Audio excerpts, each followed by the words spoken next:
Welcome to the Sleep Sense Show. As always, brought to you by the Sleep Sense program, where podcast listeners can get a free customized sleep plan by going to www.sleepsense.net/listen. Hi, I'm Dana. Welcome to this week's show. You know, when I was a brand new mom, one of the things I noticed very quickly was that people had a lot of advice to give. I think the advice started basically from the minute my son was born. I got a lot of nursing advice. I got a lot of advice from the staff, from my midwife, from my parents, from my mother-in-law, from my friends. And it's all coming from love. People just want to help. And as a new mom, when you don't know what you're doing, it's nice to get some guidance and assistance.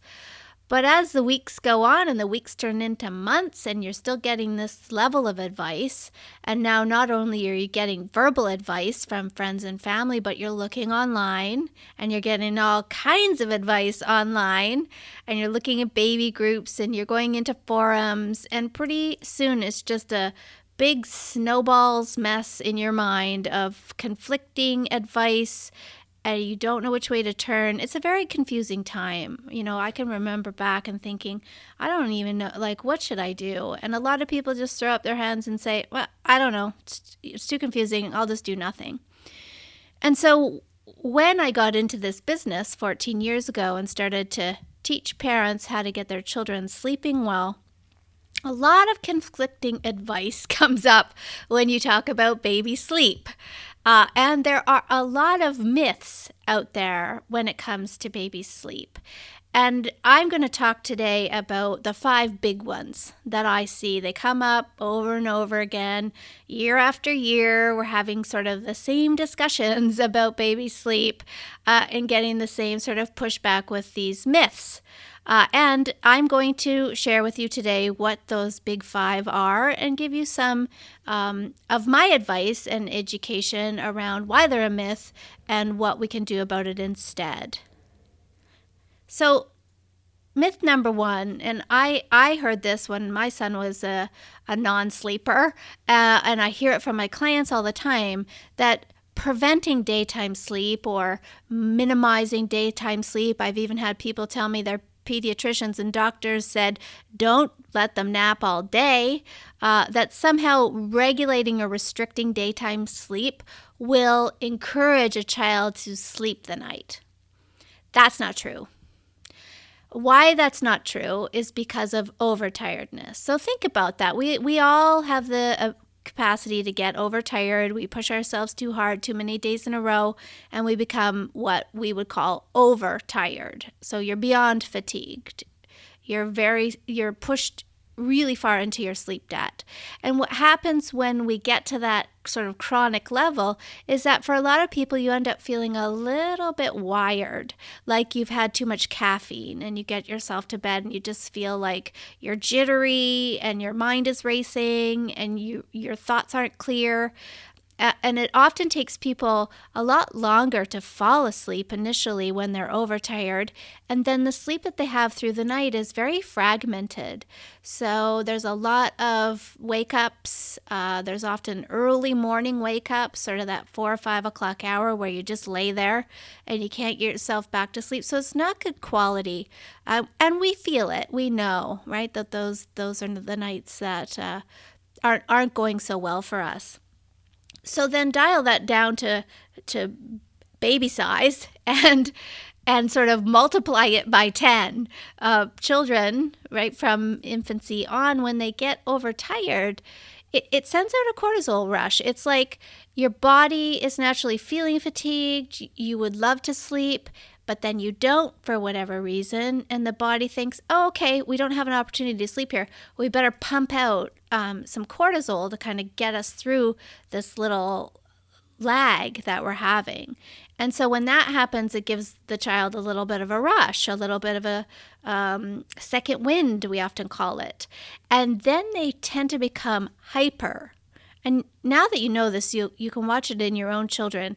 And when they become hyper, they're usually in pretty good moods. They're being silly, or they're kind of racing around, or like running in circles. But they can also get a little bit manic, where they're like laughing really hard one second and then crying about something the next, or they want to be on your lap and then the next second they don't want to be on your lap. And it's you can tell when it's happening once you notice what's going on, and that's overtiredness. So then trying to get her down when she's in this state is going to be really challenging, and it's going to be hard for her body to calm down to a level enough where she could get any kind of sleep to come. So that is why we need children to have adequate rest during the day. Now that varies from age to age, and if you want a good guideline in the Sleep Sense program, if you look in the nap chapter, there's a guideline there of the different age ranges and how much daytime sleep they should be getting. And again, not every baby's going to fit exactly into that mold, but it's pretty close. Right? Again, after 14 years, lots of babies, 95% of them, I'd say, are kind of hitting those hours. So that's a great place to start if you're not sure. But the more rested they are during the day, having good quality sleep, right? Good quality sleep means lying flat in a bassinet or a crib. We know that any kind of reclined or motion sleep is not the same quality. And that's because your brain's not sure what's going on. And it's often not letting you go into the deep stage 3 sleep that is so important for us to feel refreshed. That because it's wondering if we're safe, we're moving, right? We shouldn't be moving when we're sleeping. So our brains and bodies know that, and there's a little bit of caution there. Not too sure, maybe we shouldn't let her slide too deep into sleep here because we might fall off this thing. So we want good quality sleep in the crib or the bassinet, long enough sleep. We know that sort of little cat naps throughout the day are better than nothing, but they're not going to be restorative enough to really have children at their optimal, which is what we want, right? We want children to be operating at their peak performance, and the best way to do that is to make sure that they're getting adequate and good quality rest during the day. So I believe, and the science behind it believes, that sleep begets sleep. The better they're sleeping during the day, you will notice the better quality sleep they're having through the night. So let's get those naps in. They are so important. They're don't let anyone or even your own self trick you into thinking that daytime sleep is not important. I know as adults we have a little bit of a fractured relationship with napping. I think a lot of adults think napping is a waste of time, or you're a lazy person, or something's wrong with you if you need to nap. But naps for children are really crucial and important to keeping them healthy, keeping them their milestones moving, keeping their focus, attention span, you name it. I mean, sleep touches everything in a child's life, all the way from weight to IQ. So let's get them good quality naps. The second myth that I hear a lot is that babies will naturally start sleeping through the night when they're ready. And yes, sometimes that's true. They do. Some babies they could have been terrible sleepers for the first 10 months of their life, and then just one magical day, they just start sleeping better or perfectly. But that is rare. It is super rare. I hate to be the bearer of bad news here, people. If you're hoping for some magical day when your child will outgrow this, it doesn't often happen. Okay, so let's look at why. When you think about going to sleep at night, I want you to think of it as a journey. And think about it from your own perspective. The things you do to get ready for bed, that's part of your journey. It's the same every night. You've got your little routine. You climb into bed. The environment needs to be just right. You got to have your earplugs ready or your water, whatever it is. The position you lay down in when you first climb into bed is usually the same every night. That's your relaxation pose, right? I'm going to lay down on my back until I feel calm and relaxed. And then when I'm ready for sleep to come, those sort of minutes before we know sleep is about to arrive, we turn into our favorite position for sleep. And that's the journey. And for a healthy person who's well rested, that journey can take anywhere from 5 to 15, 20 minutes. And all of that would be considered normal.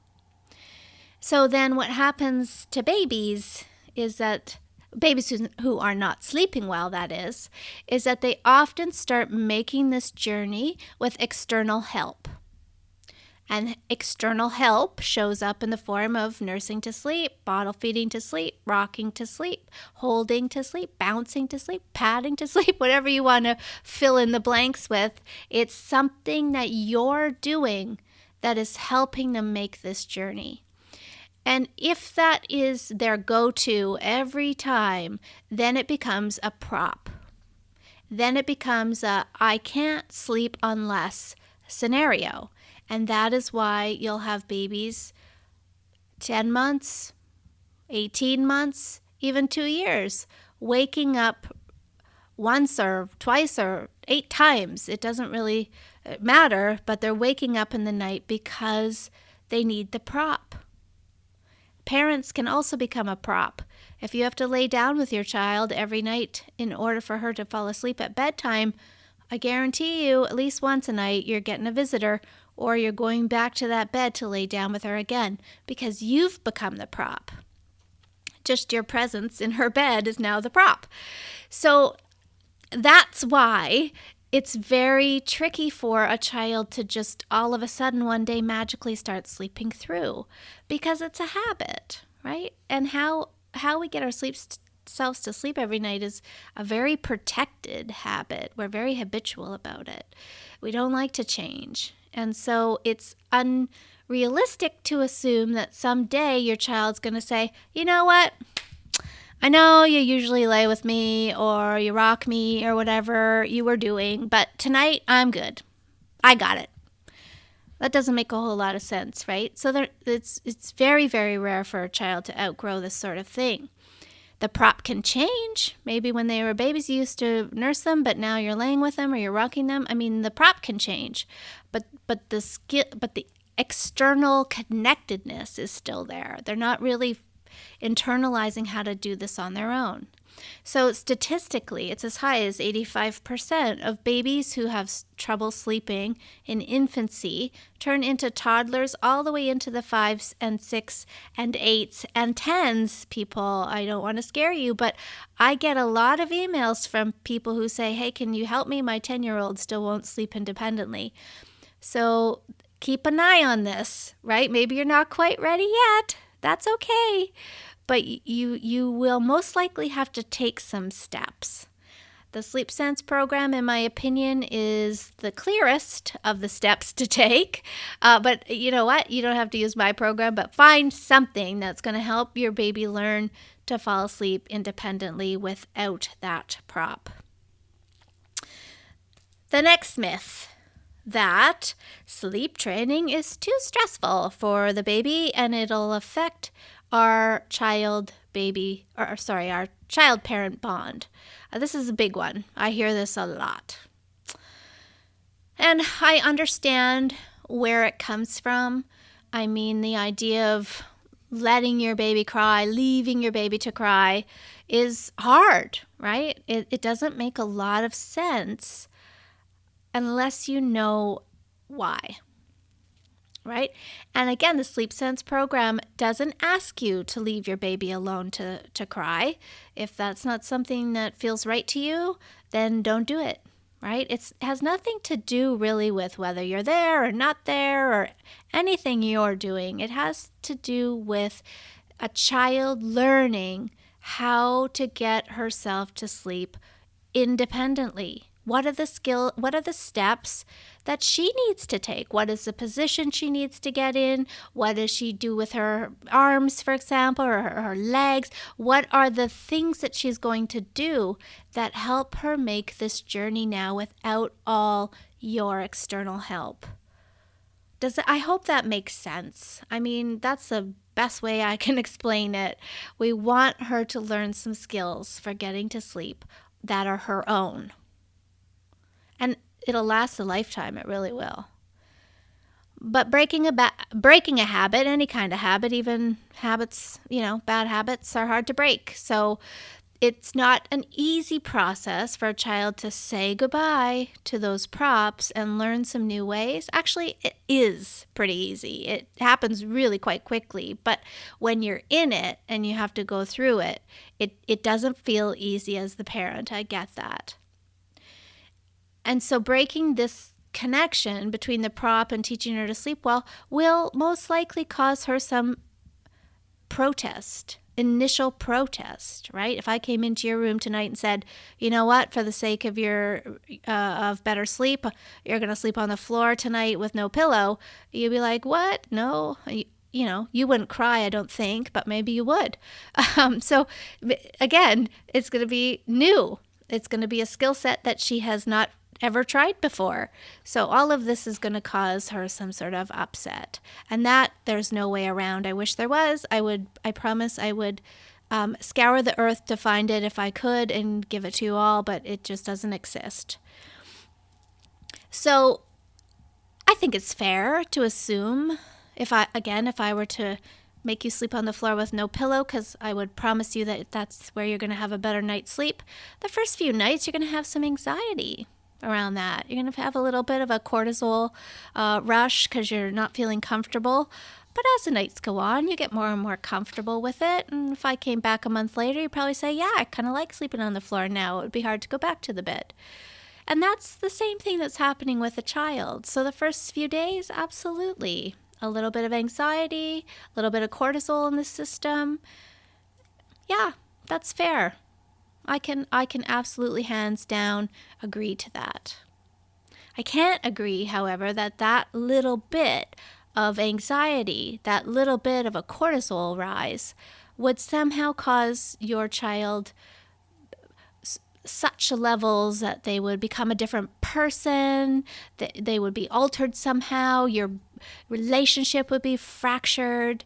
That part doesn't make any sense to me. If you're a loving, responsive parent, 12 hours a day, giving them the love and care that a child needs, and however at night, all you're doing now is trying to teach her to sleep well and independently with your support, yeah, I don't see how that's of any worry at all. I think it's more of a worry, actually, for her to be up 5 times a night. I really do. Than to go through some nights of teaching her to sleep independently. I've heard from a lot of my clients, and I know from my own experience, that once my child was sleeping better, I felt like our bond had improved. Isn't that amazing? When you start to get better quality sleep, all of a sudden your relationships improve with everybody. Your relationship with yourself, your partner, your children, your friends, your family. Absolutely, the world looks a little rosier when you're getting some good quality sleep again. So I believe that it does nothing but enhance. Right? I can't be the best mom that I could possibly be if I'm just drag dog tired day in and day out. There's just no supermom on the planet who could do that. I mean, maybe a night or two, sure. But months? No way. It's just not humanly possible. So that is a big myth, and I hope I just busted it for you. All right, another myth is that sleeping is a natural development, that it can't be taught. I've heard that before too. You can't teach a baby to sleep well. They'll only sleep when they're developmentally ready. Okay, yes. On the one hand, you're right. A newborn baby is not going to sleep through the night. They're developmentally not ready. Their little tummies need food. They've got lots of stuff to do. They need to be eating around the clock. Their body clocks are not organized yet. They're just not capable. I agree. They are absolutely not capable. However, having had 2 children after I knew about sleep, all I had to do was guide them in the right direction, just keeping a few things in mind, just encouraging them here and there to find some ways of getting to sleep on their own. And that doesn't mean I was letting a newborn baby cry. Absolutely, I was not. I was just being mindful of what I wanted to achieve, which was teaching this child to sleep independently without developing a whole bunch of props. And by doing that, my son was sleeping 10 hours at 10 weeks, and my daughter was right behind him at about 11 weeks. So I know that if you teach a child the skills or even just show them the way, they will naturally develop into great sleepers. When they're ready, I wasn't putting a whole lot of pressure on them. I was just seeing what happened. And it just naturally developed, and the consolidation of the night emerged, and the feeds weaned out, and everything was just fine by about the 3rd month. And again, that's not just my own kids. We're talking, thousands and thousands and thousands of parents out there who also saw the same thing. That if they just gave their children the skills, encouraged them down the right road, that they did become naturally good sleepers, because it is a biological necessity. The bottom line is that we would all sleep on a bed of nails if we had to. Our body would just absolutely demand it. So yes, in that part is absolutely true. But if you're using it as an excuse, then it's different, right? If you've got an 8-month-old who's up 6 times a night and you're telling yourself that she's not developmentally ready to sleep through the night, then you might be tricking yourself or fooling yourself. And the first place would always be to look at, how does she fall asleep? If it's externally dependent on you to do something, then that's the problem. This has nothing to do with development or where she is on the chart. Nothing. It's all about skill. And that can be taught. And that's a beautiful thing, people, right? That is a beautiful thing. How depressing would it be if literally you just had to wait till this magic developmental day where she starts sleeping through the night? I can tell you, you'd be waiting years. Some of you, maybe not, but some of you, yes, you would be waiting years. So I think it's super good news that this is a skill and it can be taught, and once it's learned, a child becomes a good sleeper. Now, are there little regressions, things that set them back, sickness, travel, milestones? Sure, absolutely. We are not expecting perfection every single night. That would be, unrealistic. We don't sleep perfectly every single night, but most nights, yes, we can expect that. And I've got tips on the blog. I do videos every week. I'll talk you through any kind of little setback or regression so that you can hang on to these great skills that she's learned and keep that moving, And I look at my own kids now who are teenagers, and they're still amazing sleepers, even through puberty, which is unheard of, really. And so I know it's a beautiful gift to give your children. All right, I hope you feel enlightened or educated, or at least questioning some of those myths that you've been hearing about sleep. Thanks so much for joining me today. As always, please sleep well. Thanks so much for listening. For more great tips on helping your child sleep through the night, remember to subscribe, rate, and review the show on iTunes or Stitcher, and never miss an episode.